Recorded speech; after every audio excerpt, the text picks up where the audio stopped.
ब्रह्मोच्छायाढं ब्रह्मोलोयसोऽसाहुरम् तप्रणिक स्वाद्य प्रतिष्ठापन क्रियं पूर्वाचारण सुरक्षार्थं भावपूयं सौस्मितं श्री श्रुतभक्ति काश्यं कुर्वहं कुटीशतं द्वादशजीविकोट्यो लक्षान्निशीतेऽधिकाः निश्चैवं पञ्चादष्टो सहस्रसङ्ख्यां मेत्वं च्युतं पञ्चपदं नमामि अरिहन्ति भाष्यथ्यं गर्धदेवन्त्यं सम्मं पडिमायुहत्युत्थो स्नानभविं श्रीशा यक्षायन्ते सद्भक्तिकांशगो कांचनचेम् अंगुंगे पाहिड़े पाउड़े मैसे माणुग पुवे चुलिया चेव शुद्धते थुदुम काहें रचकनम अंचे पूजेयुं दानमिश्रायं दुक्को कमको लाहो शुगीरं स्मयमरणं जिन्गुण संपत्यो मच्छम तप्राणिक स्वाद्य प्रतिष्ठापनिकें पूर्वाचारण स्कृत्यार्थं भावपूयं नृस्तौस्मितं श्री आचार्यभक्ति काश्यं कुर्वहम् श्रुतपार्गीभ्यः शिवभाविनपटुमतेभ्यः श्रुतपुनदिभ्यो गुरुभ्यः चत्युडसम्मग्गे पञ्चव्याकरणसन्दृशे शस्ताडुकुकुशले धम्मरस्ता वन्दे गुरुक्षयमेणे संसारसारं घोरं छिन्नन्त्यट्टिकम्मं धम्मं पाविन्ति एनित्यं प्रतिमन्त्रिहोमनिरिता ध्यानाग्निहोत्राकुला षट्करीमा विस्तातपोदिना साधु क्रिया साधिवा शीलप्रावृणा गुरुप्रहिरणा संदानकिते चोदिका मोक्षद्वारिके पाटि पाटि निबिटा पीडन्तु मां साधिवाः गुरुवः पान्तु नित्यं ज्ञानदर्शननायिकः चारित्राण गुंभीरामोक्षमार्गोपदेशका इच्छायुन्ते आर्यभक्ति कांशगो कंचलोचेम सम्राणे समदंशने समझायुतलं पंचाचरम आराधि शुद्धानंदि शुद्धारणं तिरुन्पर्णं सौसारणं चढ़कालं वंशी पूजयुन्दानं शायं दुक्को कमकोलाह सुगीडं स्मयमरणं जिन्गुण संपत्यो मच्छम जी जाया जानिगी कम्मी कलंकिड़े ऋषिरन्ननि नारी में ते पुरी मुपुनवे चिदानंदी रूपाए जिनाए पुरीमात्मने पुरीमात् प्रकाशाय नित्यं सिद्धात्मने नमः णमुरिहन्ताणं णमु सिद्धाणं नमो आर्याणं नमो छायाणं नमो लोयसौविसाहुरम् पंच परमेष्ठी भगवानी की परम पूज्य आचार्य भगवान योगेंद्र स्वामी की परम पूज्य आचार्य भगवान ब्रह्मदेव सूर्य की परम पूज्य आचार्य विराग सागर मुनि महाराज की अहिंसामय विश्व धर्म की भगवत योगेंद्र स्वामी ग्रंथराज परमात्म प्रकाशी में ध्रुव ज्ञायक स्वामी भगवान आत्मा के सह स्वरूप का व्याख्यान कर रहे हैं। षट् द्रव्य से पूर्ण लोक, आत्मलोक से युक्त आत्मलोक, परलोक शून्य आत्मलोक, पर पदार्थ शून्य आत्मलोक, निज पदार्थ अशून्य आत्मलोक, और प्रत्येक लोक प्रत्येक द्रव्य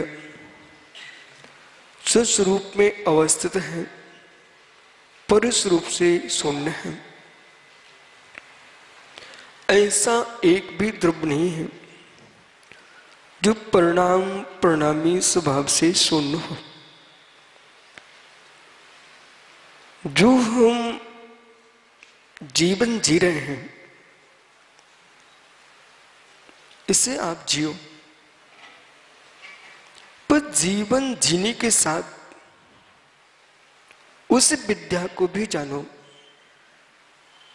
जो मैं हूं। द्रव्यान्योग विद्या है, आत्मविद्या।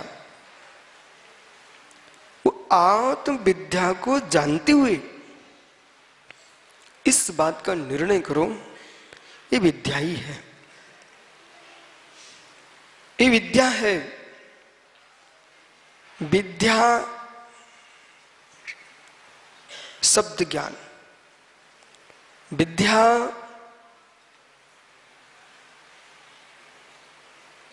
लौकिक ज्ञान, विद्या पारलौकिक ज्ञान। विद्या में वाचना, विद्या में उपदेश, विद्या में वाचना, विद्या में उपदेश। उपदेश वाचना एक नहीं होती। तंत्र मंत्र की व्याख्या आचार्य करते हैं, वो तो उपदेश है। सिद्धांतों का जो व्याख्यान कर रहे हैं वो वाचना है, वो वाचना है। 6 द्रव्यों की प्रूपणा जिसमें की जा रही है वो वाचना है। लौकिक व्याख्या की जा रही है वो लौकिक उपदेश है। सामान्य कथन से आत्महित की बात बताना उपदेश है। लेकिन विशेष बात करोगे तो यूं कहा जाता है, क्या उपदेश दे दिया इन्होंने आपको, क्या उपदेश दे दिया इन्होंने आपको, उपदेश क्या दे दिया इन्होंने आपको, कौन से कान भर दिए आपके। वाचना का जो संबंध है, वाचना का जो संबंध है वो मात्र 6 द्रव्यों की प्रूपणा से है। उपदेश जो है 5 प्रकार के स्वाध्यायों की दृष्टि से, धर्म उपदेश शब्द जुड़ा उसमें, उपदेश मात्र नहीं है।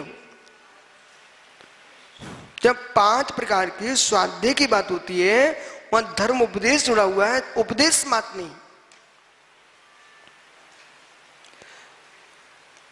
धर्म उपदेश उपदेश में अंतर है।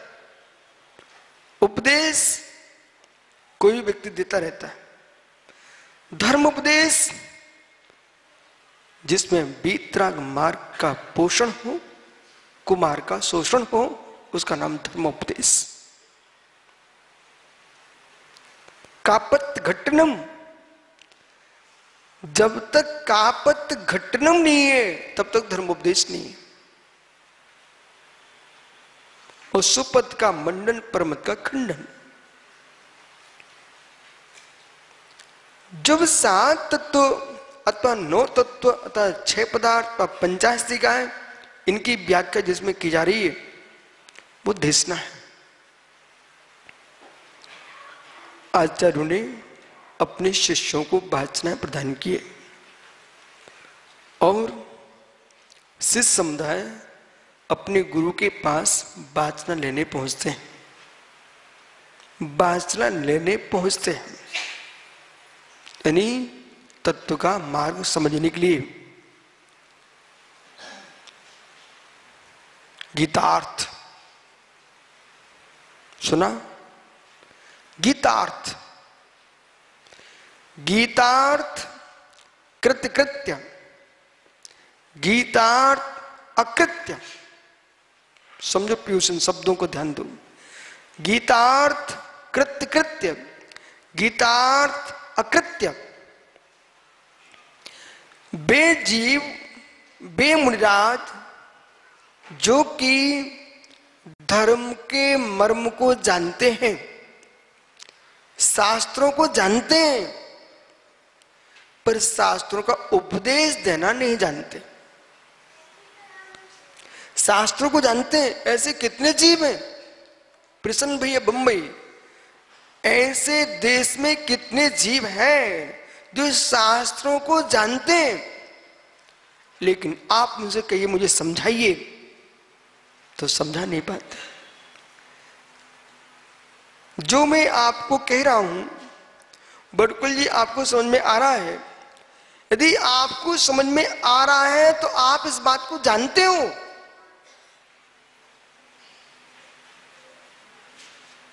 लेकिन कथन नहीं कर पाते।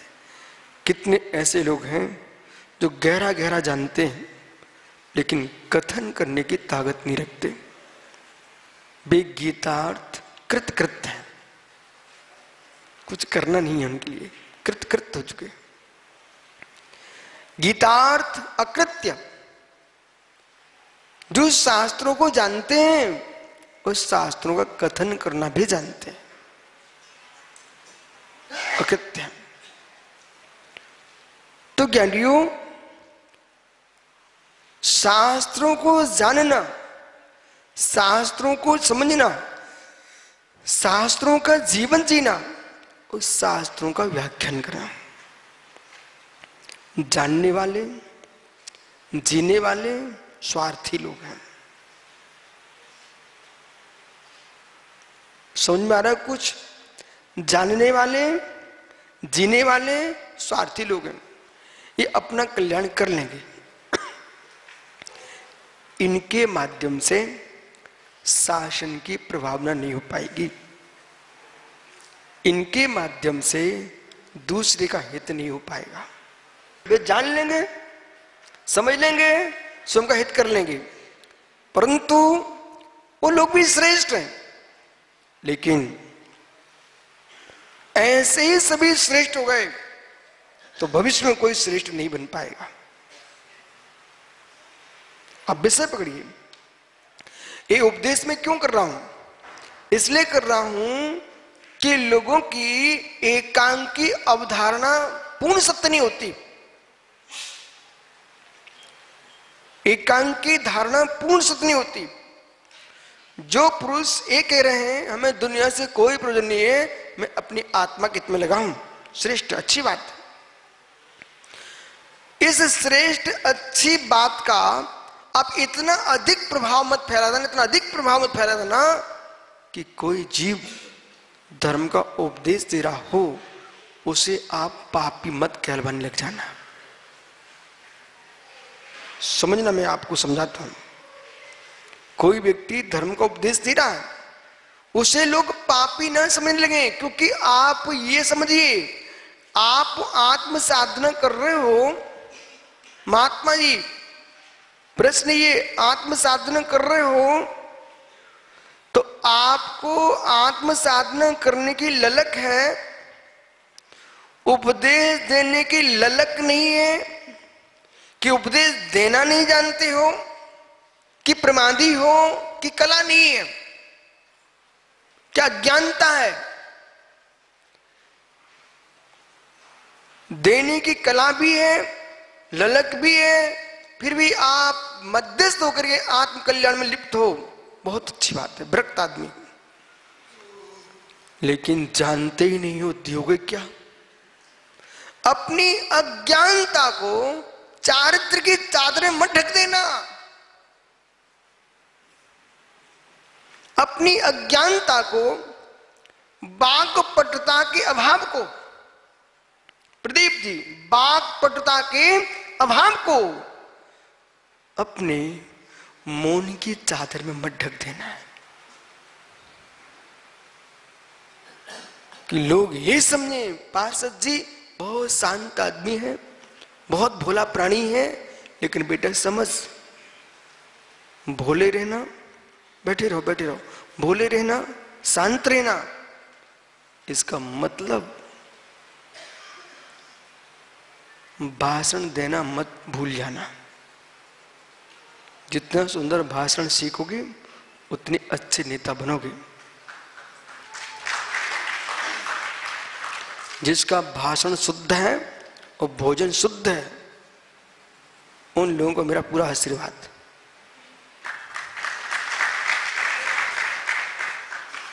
जिनका भाषण शुद्ध नहीं है, भोजन शुद्ध नहीं है, मध्यस्थ। और जिसको दो बातें हैं, भाषण शुद्ध हो, भोजन शुद्ध हो और नियत शुद्ध हो, उस आदमी को रोक नहीं सकता ऊपर उठने से। इसलिए जब मौका मिलता है, कभी भी ये मत कहना कि इनको उठा दो, ठीक मैं बोलता, लेकिन भाषण शुद्धि के लिए सद साहित्य का अभ्यास करना पड़ेगा। स्कूल की पढ़ाई बंद होने के बाद वो परीक्षा की पढ़ाई थी, अब ज्ञान की पढ़ाई करो। जब तक जानकारी नहीं होगी तो बकना भाषण नहीं है, चिल्लाना भाषण नहीं है, भाषण विषय आना चाहिए। वक्तव्य कला बहुत बड़ी कला है। बहुत सारे लोग बुद्धिजीवी, बहुत गुण संपन्न, वक्तृत्व कला के अभाव में ऊपर नहीं आ पाए।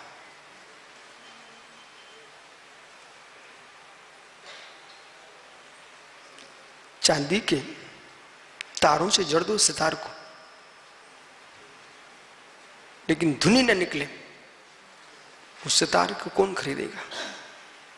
देखने के लिए तो मूर्ति खरीद लेंगे ना, सितार का फोटो खरीद लेंगे। यदि देखना ही है, घर में सजा के रखना है, घर में सजाने वाला सितार की तस्वीर टांग सकता है, लेकिन जिसे सितार बजाना है वो सोने चांदी की तार नहीं देखेगा, वो तो ये देखेगा बज रही कि नहीं बज रही है। ऐसे ही सुंदर चेहरे, सुंदर धन, सुंदर संपत्ति ही राजगद्दी पे शोभा नहीं देती है।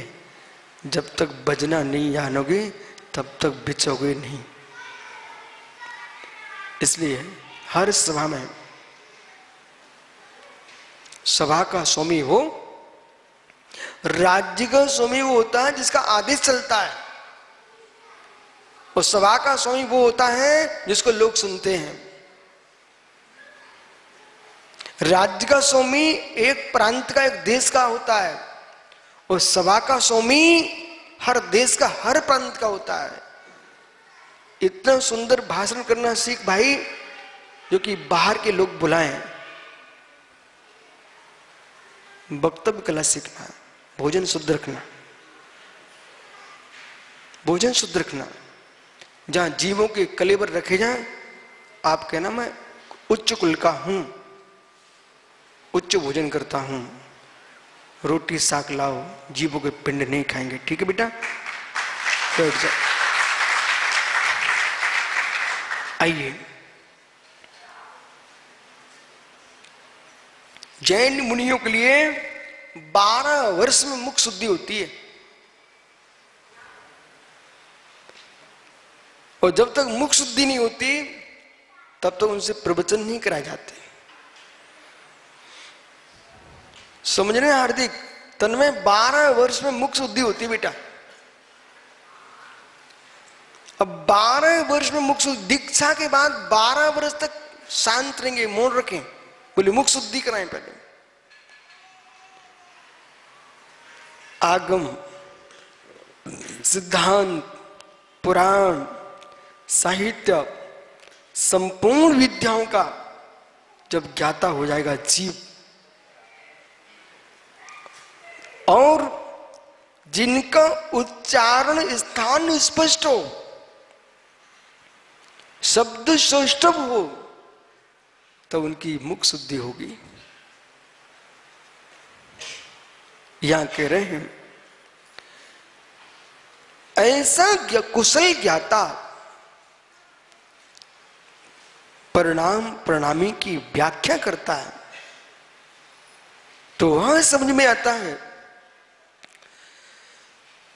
बाहर का जीवन अलग है, भीतर का जीवन अलग है। बाहर का जीवन अलग है, भीतर का जीवन अलग है। और जिसको भीतर के जीवन का बोध नहीं है, वो बाहर का जीवन जीते जीते अनेक पर्याय प्राप्त करते रहेंगे, लेकिन परमात्म पद को प्राप्त नहीं कर सकेंगे।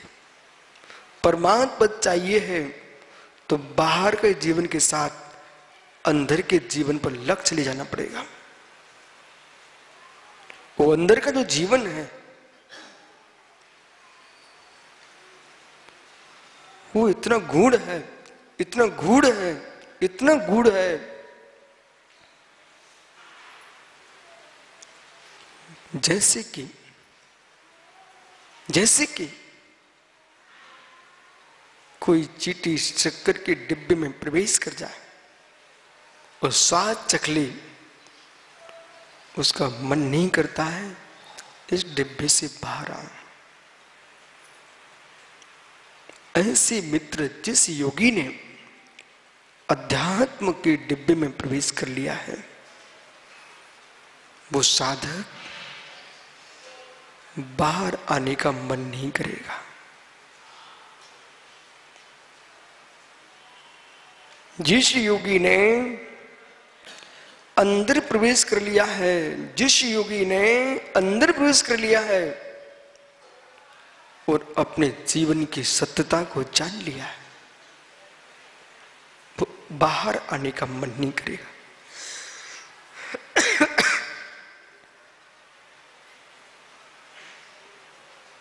उसने जान लिया इस बात को कि मैं इसी मार्ग से ऊपर जाऊंगा, इसी मार्ग से ऊपर जाऊंगा। फिर अगला प्रश्न आप करेंगे, अभी आप कह रहे थे प्रवचनकार होना चाहिए, या रुकिए एक एक बात का स्पष्ट करता हूं। प्रवचनकार होना चाहिए, बिल्कुल सत्य है। सभी को होना चाहिए क्या? ये कोई नियत नहीं है। प्रवचन करते करते भी विरक्ति आना चाहिए, प्रवचन करते करते भीतर जाना चाहिए, प्रवचन करते करते भीतर जाना चाहिए। और प्रवचन वो ही कर पाएंगे भीतर का जो भीतर जाएंगे। जो भीतर नहीं जा पा रहे हैं वे भीतर का उपदेश भी नहीं दे पाएंगे। बाह्य प्रपंच में डूबा आदमी आध्यात्मिक व्याख्या नहीं कर पाएगा, क्योंकि श्रोता अज्ञानी नहीं होते। जो अज्ञानी होते ना, वे श्रोता बन के आ भी नहीं पाते। जो समझदार लोग होते हैं वे ही धर्म सभा में आते हैं, नहीं तो सिनेमा हॉल भरे मिलेंगे। जितना गूढ़ विषय होगा उतने श्रोता कम मिलेंगे। बाहर का विषय होगा, अभी आप तंत्र मंत्र देने लग जाएं या तुम भीड़ को संभाल नहीं पाओगे। विश्वास मानिए, जादूगर आ जाए, छोटे छोटे बच्चे भी दौड़ के आएंगे।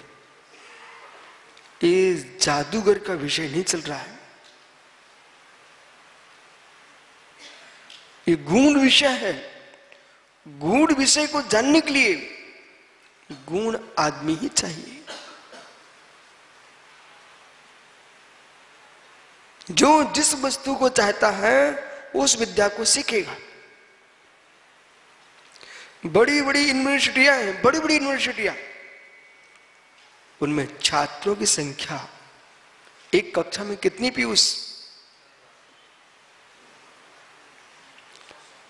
जो मालूम कई हेक्टर में फैली हुई यूनिवर्सिटियां हैं, लेकिन छात्रों की संख्या एक कक्षा में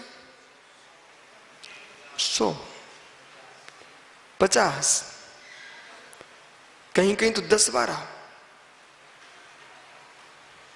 बोले रहस्य क्या है? रहस्य क्या है? इतने कठिन विषय की पढ़ाई के लिए नीचे की पढ़ाई लंबी करने वाला छात्र भी तो चाहिए।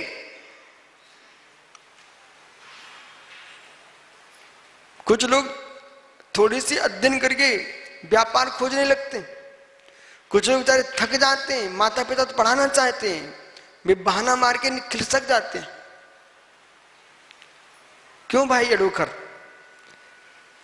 योग्यता तो चाहिए, थकान आने लगी, मस्तिष्क काम नहीं कर रहा मित्र।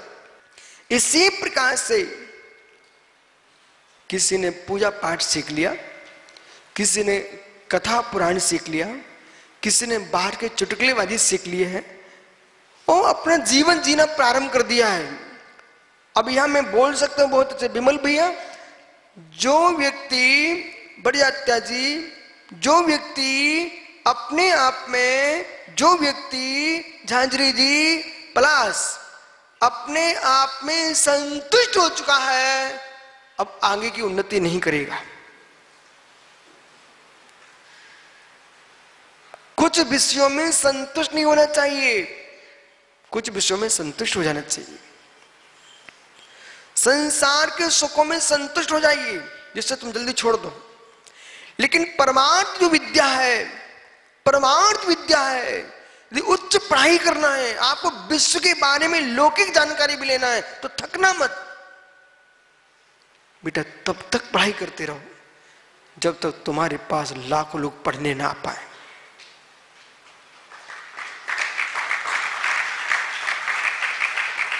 जो केवली भगवान बनते मालूम बेटा, श्रुत केवली भगवान बनते। पहले शुक्ल चाद्य पूर्व था। अंतरंग का इतना ज्ञानी जीव हो जाता है, अंतरंग का इतना ज्ञानी जीव हो जाता है। कोई आचार्य परमेष्ठी है मालूम, वृषभ शब्द का प्रयोग जब होता है तो सीधा उपाध्याय परमेष्ठी के पास जाता है। जदिवर वसो नमो तस्य यतिवरो में वृषो, यानी उपाध्याय परमेष्ठी।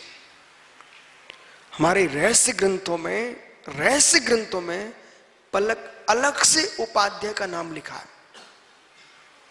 बोले कैसा? वृषभ मुनि, जो रणते संजतो ऋचम धम्म उपदेश ऋदु सो ओझाओ अप्पा जदिवर वसो नमो तस्य। किसको क्या मालूम? भैया सुन, भैया सुन, किसी की मीठी की दुकान है, मीठी की दुकान, वो खाए भी ना मीठा, दिन भर उसकी गंध छाई रहती है उसके अंदर। कोई व्यक्ति गांव देहात से आया, एक एक मीठे की दुकान देखता है तो क्या मीठा, क्या मीठा, क्या मीठा, कलाकंद। बेटा वो चारों ओर मीठे के बीच में उसका बैठने का स्थान। मुस्कुराना बैठा बैठा। और मालूम पलक जो गांव का आदमी निकला वहां से, वो क्या सोचता है? क्या है? हम होते ना, एक भी टंकी, एक भी पेटी, एक भी थाली खाली नहीं छोड़ते, सब खा जाते। पर तुमको खाने को नहीं मिल रही, खाने को नहीं मिल रही। ओह, एक वे जीव हैं जिनको मीठे का दाना नहीं मिल रहा है, एक वे जीव हैं मीठे के बीच में बैठे हैं। एक वे जीव हैं बेटा जिनकी बुद्धि पर एक अक्षर नहीं चढ़ रहा, अक्षर सुतावण का भी क्षोभसम नहीं है, अक्षर सुत का भी क्षोभसम नहीं है। एक वे जीव हैं जिनकी प्रज्ञा से द्वादशांग बिखर रहा है, द्वादशांग बिखर रहा है। श्रुत विद्या लोकमान तुनते, श्रुत विद्या लोकमान तुनते। ये श्रुत विद्या है, श्रुत विद्या है। इस श्रुत विद्या में जो संलग्न होगा वो प्राणी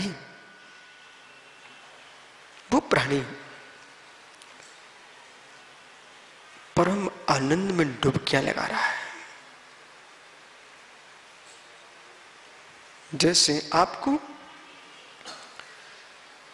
एक छोटा सा बच्चा था, इटावा से आया, मैंने उससे सुबह पूछा, बालक तू शाम को सेवा करने क्यों नहीं आया था?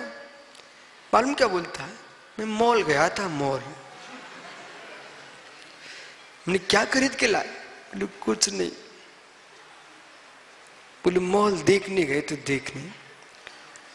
बेटा तुम जैसे एक मॉल में गए थे, देखने गए थे, क्या देख के आए? डिब्बा डिबिया, उन्ना लत्ता, कपड़ा फूंकना, और क्या देख के आए हो? ज्ञानी निक्की, एक जीव श्रुत में बैठ जाए, श्रुत में अभ्यास करने, फिर आंख बंद के चिंतन करे, आपको लगता है कि विशुद्ध सागर यहां बोल रहे हैं, जानेंगे नहीं तो बोलेंगे क्या? जानेंगे नहीं तो बोलेंगे क्या? जब वक्ता बोलता है उसके सामने सारे दृश्य सामने होते हैं। आप ये मत समझो कि आप जो श्रोता हो मेरे सामने है, श्रोताओं को देख के जो वक्ता बोलता है वो भूल जाता है। अधिकांश नए वक्ताओं को मिलना, पार्षद जी बेटा देख, नए वक्ता जो होते ना, वो जैसे ही भीड़ देखते हैं वो भूल जाते हैं, लड़खड़ा जाते हैं, बिल्कुल पैर हिलते उनके। श्रोताओं को देख के नहीं बोलना चाहिए। श्रेष्ठ वक्ता पीयूष श्रोताओं को देख के नहीं बोलता। श्रेष्ठ वक्ता श्रोता को नहीं देखता है, श्रेष्ठ वक्ता श्रुति को देखता है, श्रुत को देखता है, और श्रुत को देखते हुए ब्रह्मांड में हर वस्तु उसका प्रमेय होती है, गे होती है, और गे उसके मस्तिष्क में झलकता रहता। ज्ञाता गे को देखता है, श्रोता मात्र मां की लोरी चलती है, जैसे बच्चा सोते हैं ऐसे श्रोता सुनता जाता है।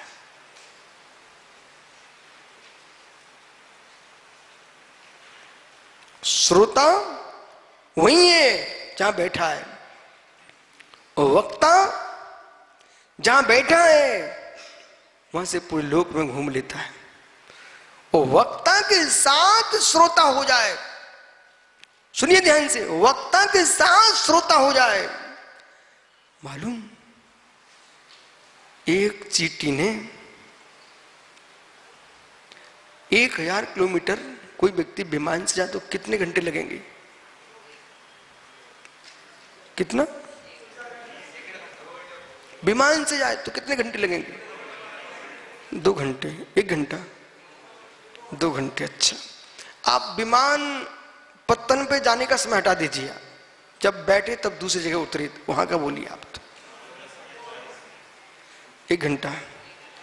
चलिए, एक चींटी इस भवन की, इस भवन में पूरे में घूम के आए तो कितने घंटे लगेंगे? हैं? दिन निकल जाएगा। मित्र सुनिए, एक चींटी वो पलक इटा ग्वालियर से बैठा विमान में और रायपुर उतरा, उसके कपड़े पर एक चींटी चढ़ गई थी।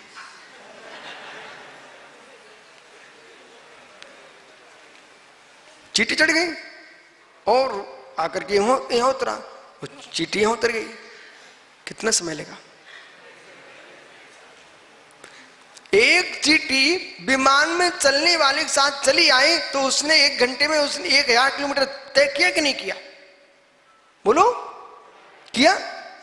ऐसे ही मुमुक्षु, ऐसे ही यदि वक्ता का आश्रय श्रोता ले ले तो वक्ता जब घूमता विश्व में बोलते बोलते, तो श्रोता भी घूमता विश्व में सुनते सुनते।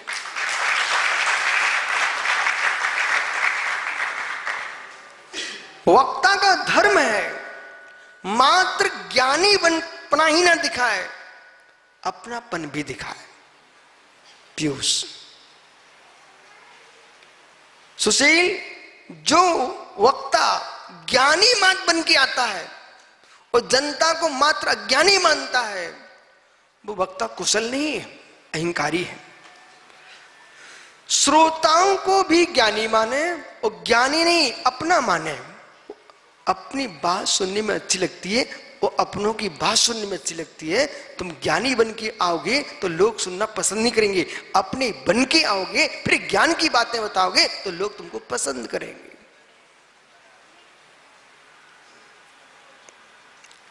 अपने बन के बोलो, अपने बन के बोलो,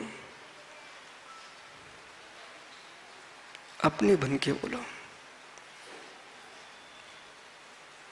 श्रोताओं को अपना बनाइए, आत्मीयता दीजिए। मैं आपका हूं, आप मेरे हैं, फिर मैं हूं, आप हो।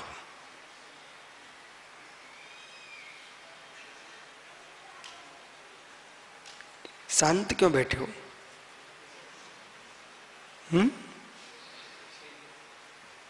शांत क्यों बैठे हो? घूम रहे हो क्या? बैठो भैया। हे मित्र, तब योगेंद्र स्वामी कह रहे हैं अब घूमिए साथ में। परिणाम, परिणाम,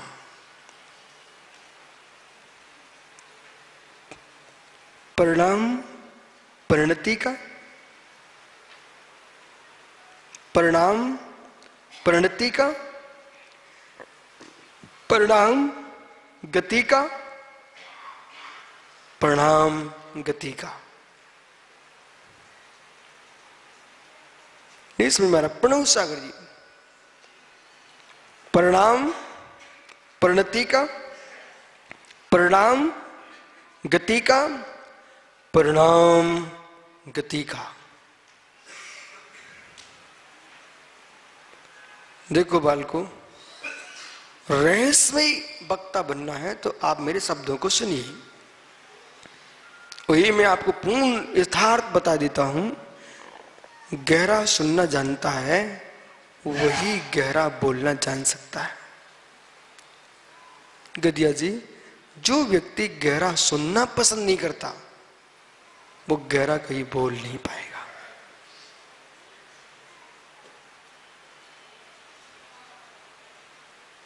सुमति गन्ना देखा, रवि गन्ना देखा, गन्ना गन्ना खेत में गन्ना। बड़कुल जी के खेत में बहुत सारी सामग्री लगी है। तो बड़कुल जी आपके खेत में वो पारस धाम के पीछे तरबूज लगे हुए थे, मित्र कद्दू लगे हुए थे, उनमें रस कहां से आता है?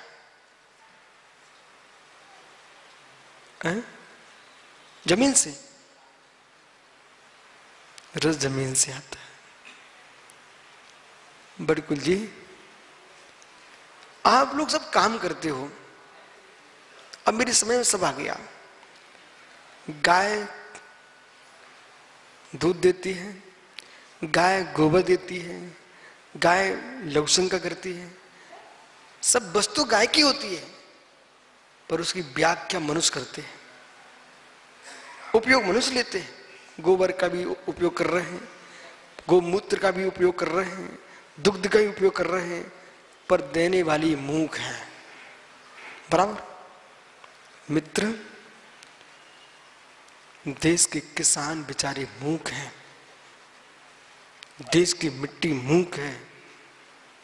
प्रसन्न भैया, पन्ना का हीरा मूक है, पर तुम लोग बोलने वाले कैसे बोलते हो?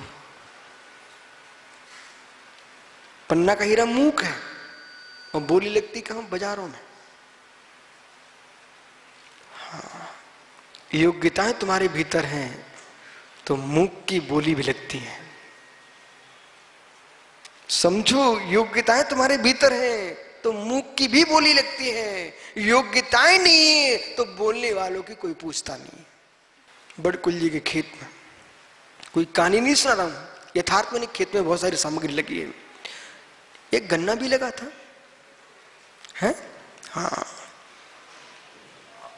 अब घूम मेरे साथ, इनका खेत में घूम रहा मैं, अभी मैं कहा हूं इनके खेत में हूं। अब आप प्रश्न करो, इनका खेत में आपको कैसे ज्ञान है? ये मुझे खेत में शुद्धि को ले गए थे। शुद्धि को ले गए थे। अब मालूम इनके खेत में गन्ना लगा हुआ है। प्रश्न हमने किया कि गन्ना के अंदर रस कहां से आया? बोरा भैया बेटा गन्ना में रस कहां से आता है?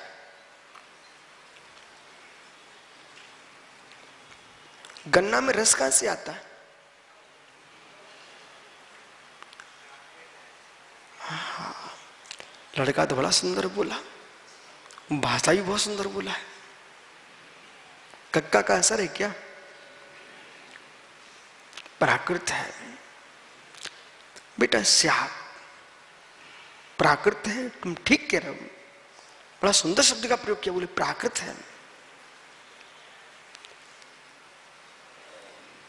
प्रश्न ये है बेटा, गन्ना में रस प्राकृत तो है, एक भी पानी न दिया जाए,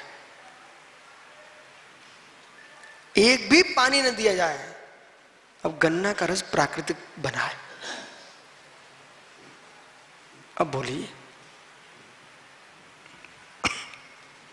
गन्ने के खेत में बिल्कुल ही पानी मत डालना और कहना हे प्राकृतिक गन्ना तू रस भर अपने अंदर है? क्या बोला? बड़ा बालक शास्त्री है, तू मुमुक्षु है क्या? देखो मैं तो खुश हूं, दुनिया खुश होना, मैं इसलिए खुश हूं कम से कम तुम शास्त्रीय भाषा तो बोल रहा है। पहले क्या बोला उसने? सुंदर शब्द प्राकृत है, पर धीरे से बोलता है, निमित्त है। मित्र, निमित्त उपादान दोनों को तुम बराबर सीख लोगे ना, तो अपन एकांकी मिथ्या दृष्टि नहीं बन पाओगे, स्यादवादी बन जाओगे। अब देखो मेरी तरफ, गन्ने में योग्यता है मीठा बनाने की, पर जो पानी डाला गया था वो गन्ने के रस रूप भी परिणत हुआ है। यदि आप ऐसा नहीं मानोगे, यदि आप ऐसा नहीं मानोगे तो गाय का दूध नहीं निकलेगा, आपके शरीर में खून नहीं बनेगा। मित्र, तुम किसी पिता की संतान हो, अच्छा, यदि आप भोजन से संतान नहीं मानोगे तो तुम संतान को तुम जन्म नहीं दे पाओगे। जो तुम खाते हो उसके साथ धातु बनती है। तो ये बताइए, आपके पिताजी ने कौन सी वस्तु खाई जिसे तुम जन्म गए? बेचारा सोच रहा होगा, बैठते देर नहीं लगी, खड़ा कर दिया। वे भाग्यवान होते हैं, बैठते देर न लगे वो खड़े हो जाए। 3 दिन दीक्षा के हुए और चौथे दिन मोक्ष।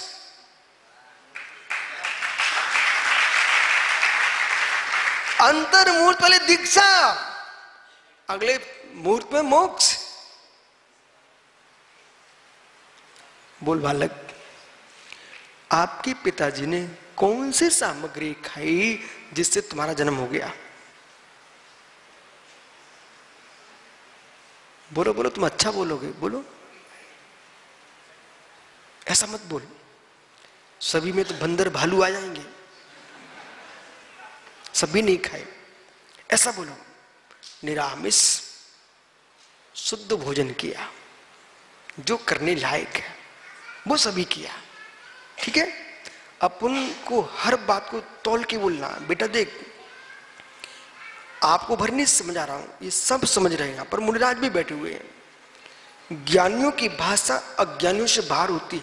यदि आज तुम मंदिर बनाओ तो अपने मित्रों को देख के नहीं बनाना। यदि आज तुम मंदिर बनाओ तो इतनी बुद्धि तुम्हारे पास है, अपने मित्रों को देख के नहीं बनाना। बोले हम 4 मित्र साथ में आए, इतनी बड़ा मंदिर बनाएंगे। आप यदि मंदिर बनाओ ना तो अपने मित्रों की संतानों को देख करके और उनके संबंधियों को देखकर मंदिर बनाना। समझ में आ गया?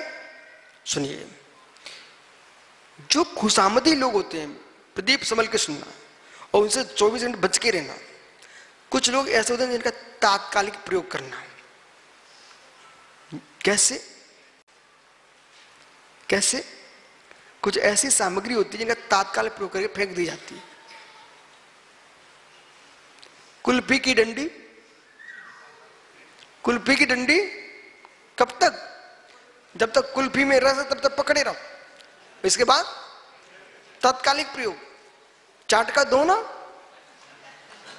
चाटे तब तक हवा में फेंको, बराबर। आजकल ये कप प्लेटें कागज की, प्रयोग फेंको। मित्र सुन रहे ना? ऐसे बेटा सुन, मेरी बात ध्यान से सुनना। सोने के कप गिलास से पानी भी पिया जाता है और संभाल के भी रखा जाता है। कुछ लोग ऐसे होते हैं सोने के गिलास जैसे, जिनका प्रयोग भी किया जाता है, उनको संभाल के भी रखा जाता है। कुछ लोग ऐसे होते हैं जिनका प्रयोग उतनी तक रखना और हटा देना। समझ गया ना प्रदीप? उन पर विश्वास नहीं किया जाता। जैसे भाड़ लोग जानते, भाड़ जानते? भाड़, पहले भाड़ आते थे। यदि बड़कुल जी ने बुलाए तो उनके द्वारे पर पूरे बड़कुल देश के राजा, और बड़कुल जी द्वार से जैसे भेंट मिली और पहुंचे पलाश के घर, सो पलाश सम्राट। वो भाड़ जो है ना, न बड़कुल का नौकर है और न पलाश राजा का नौकर है, उसको पैसे से मतलब है। समझ रहे कि नहीं? अब इसके बाद वर्तमान के कुछ विद्वान जिस स्टेज से पहुंचे, बे महायोगी, और स्टेज से उतरे दूसरे स्टेज पहुंचे, बे महायोगी, बे छंद यहां बोले जाएंगे, बे छंद वहां बोले जाएंगे, वर्तमान कवियों जैसे। समझ रहे ना? तो ये लोग कैसे हैं? चाट के दोहने जैसे। इनका प्रयोग कर लो, दोबारा मत मान कि हमारे हैं। परंतु जो लोग चेहरा देख के बात नहीं करते हैं, आगम देख के बात करते हैं, रहस्य में डूबे होते हैं, उन्हें मान के चलना सोने के गिलास हैं, इनका पानी भी पी लेना और सुरक्षित रख लेना, हर समय काम में आएंगे। बालक, तुम कैसा बनना चाहते हो? मित्र, कैसा बनना चाहते हो? सोने का गिलास? अच्छा, तो सुनिए, वो गन्ने के रस में रस कहां से आया है? पानी से। यदि गन्ने के रस में जो रस है वो पानी से आता है, तो फिर तेरे मुख में जाए पानी वो भी गन्ने का रस हो जाना चाहिए।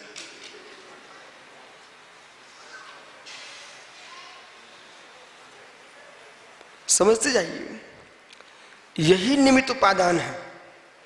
बालक, गन्ने के अंदर जो पानी जाता है उससे रस तो बनता है, लेकिन गन्ने में उस पानी को रस रूप परिणत होने की योग्यता है कराने की। पर तुम्हारे अंदर जो पानी जाता है उस तुम गन्ना उत्पन्न नहीं कर पाओगे, तुम पुत्र उत्पन्न कर सकते हो। बराबर बराबर? बैठो। इसी प्रकार से अब सुनिए ध्यान से, गन्ने के अंदर जो पानी जाता है वो मीठा रस रूप बदल जाता है, क्योंकि उसके अंदर क्षमता है। इसी प्रकार से ज्ञानी जीव जिस भी गे को देखते हैं, सारे गेयों को आगम बना लेते हैं, श्रुत बना लेते हैं। सारे गेयों को श्रुत बना लेते हैं, क्योंकि उनके ज्ञान में ऐसी योग्यता है। परिणति, तो हमने आपको 3 जगह गति शब्द का प्रयोग किया था, समझ रहे ना? तो परिणाम, अब एक बात को ध्यान रखें, इतने बीच में घूम के आ गए मैं सब जगह, फिर भी मैं अपने स्थान पर पहुंच गया। आइए, परिणति, गति और गति, यहां पर आपको अर्थभेद करना है। परिणाम, परिणाम शब्द पर व्याख्या चल रही है, यहां परिणाम शब्द की व्याख्या चल रही है। परिणाम, परिणाम नित आपके भाव, परिणति, ठीक है। परिणति, परिणाम, गति, मनुष्य गति, देव गति, त्रिंच गति, पशु, देव, नारकी, मनुष्य, ये गतियां, ये गति। परिणाम, गति, गमन, क्षेत्रांतर। परिणति, अर्थ पर्याय का पड़मन, परिणाम। परिणाम, अर्थ पर्याय का परिणमन, परिणाम, गति, परिणाम, परिणति, परिणाम, क्षेत्रांतर गति। शब्दानाम अनेकार्थ। अब माना कि ऐसा गुण रहस्य आपको उद्घाटित करना है तो आपको इस सभा को सामान्य सभा का रूप नहीं देना पड़ेगा। आज ये आपको कठिन दिख रहा पीयूष मित्र विश्वासमान, कभी आप बोलने बैठोगे ये आपको बहुत बड़ा यश दिलाने वाला विषय है।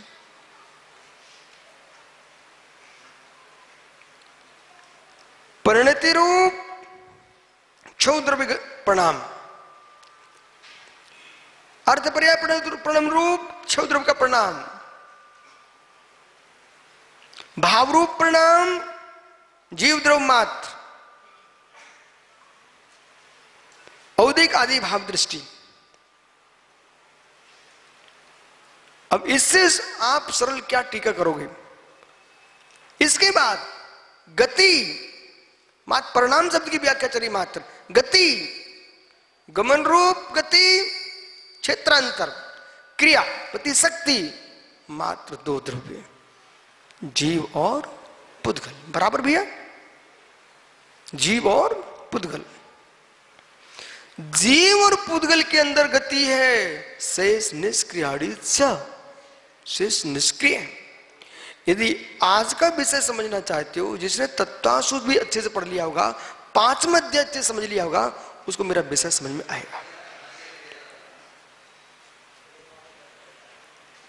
परिणाम, परिणाम, गति। जब क्रियावती शक्ति दो द्रव्यों में है तो अब बालक, वो गन्ना, क्रियावती शक्ति है, गमन करने की योग्यता है। फिर विमान ने क्या किया? वाहन ने क्या किया? विमान ने क्या किया? वाहन ने क्या किया? अब आप कह सकते हो जैसे गन्ने के लिए पानी निमित्त है, वैसे सब साधन निमित्त हैं, पर गन्ने में ही योग्यता रस बनाने की है, ऐसे जीव पुद्गल में क्रियावती शक्ति की योग्यता। और क्रियावती शक्ति न होती तो ये द्रव्य गमन नहीं कर सकते। परिणाम, जीव पुद्गलहु स्वभाव विभाव परिणाम से चत्वारी द्रव्याणि जीव पुद्गला विभाव व्यंजन पर्याभाव। 28वें द्वादश सूत्र की टीका में लिख रहे हैं यहां पर कि मित्र परिणाम, परिणाम नो जीव पुद्गलौ, परिणाम नो जीव पुद्गलौ, जीव पुद्गल दो ही द्रव्य मनोद्भीय क्रिया शक्ति संपन्न है। स्वभाव विभाव नाभ्याम, स्वभाव विभाव नाभ्याम, स्वभाव विभाव रूप से पड़मन करने वाले दो द्रव्य जीव और पुद्गल। स्वभाव रूप में विभाव रूप में दोनों द्रव्य पड़मन करते हैं, और स्वभाव में भी क्रिया करते हैं, विभाव में भी क्रिया करते हैं। पुद्गल परमाणु एक समय में द्रुत गति से गमन करें, 14 राजू क्रियावती शक्ति स्वभाव में, स्वभाव होने पर भी क्रियावती शक्ति, विभाव में भी उसकी शक्ति, जीव द्रव्य विभाव में क्षेत्रांतर हो ही रहा है। जब स्वभाव को ही प्राप्त करता है तो जीव गमन कर रहा है, ऊर्ध्वगमन स्वभावी। एक समय में 7 राजू, वो विषय अलग है। यहां धर्मास्त्र का अभाव और कर्म का अभाव होने से फिर क्रिया का अभाव। सिद्ध भगवान असल अनुपम बराबर। इसलिए भैया सुना ना, इसलिए अभिषेक, इसलिए एक धारावाहिक सामान्य व्याख्या होते रहना अलग विषय है।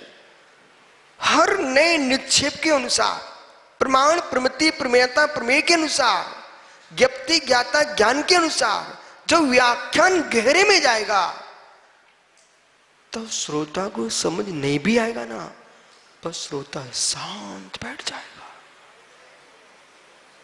शांत बैठ जाएगा। और क्यों? बोले विषय कोई गुण है, विषय कोई गुण है, और विषय की गुणता ही सभा को सन्न कर देती है।